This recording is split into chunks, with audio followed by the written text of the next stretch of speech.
السلام عليكم الشعب الخضراء، ومرحبا بكم في قناة خوكم رجاء فلسطين. غادي نهضروا اليوم على الصفقة الجديدة ديال الرجاء، هو اللاعب يونس الدحماني. في هذا الفيديو غادي نحاولوا نعطيو كاع المعلومات عليه، وغادي ندويو على اللاعب وشكون هو. نخليكم مع الانترو.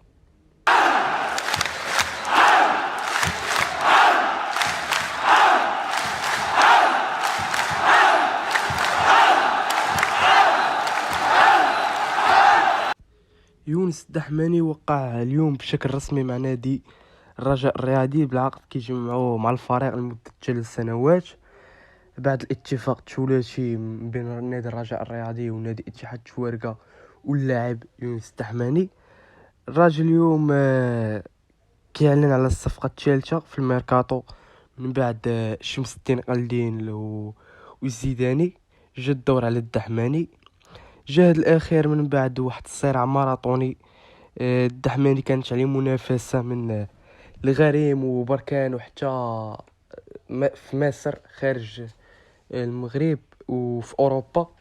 اللاعب كان منافسة قوية، اللاعب اللي ترشفعت القيمة السوقية ديالو في هذا الميركاتو الصيفي.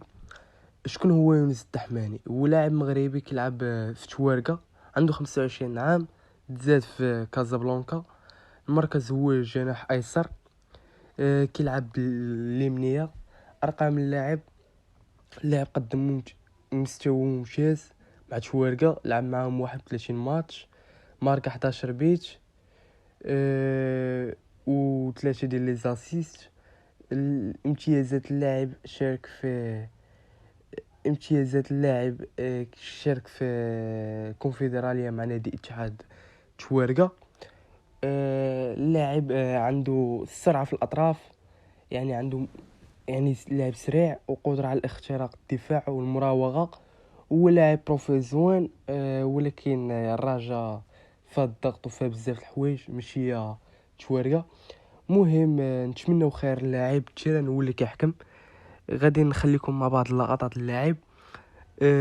نتمنوا لي حظ موفق، وعطونا الآراء ديالكم في التعليق. ما تنسوش الاشتراك في القناة والاعجاب بالفيديو.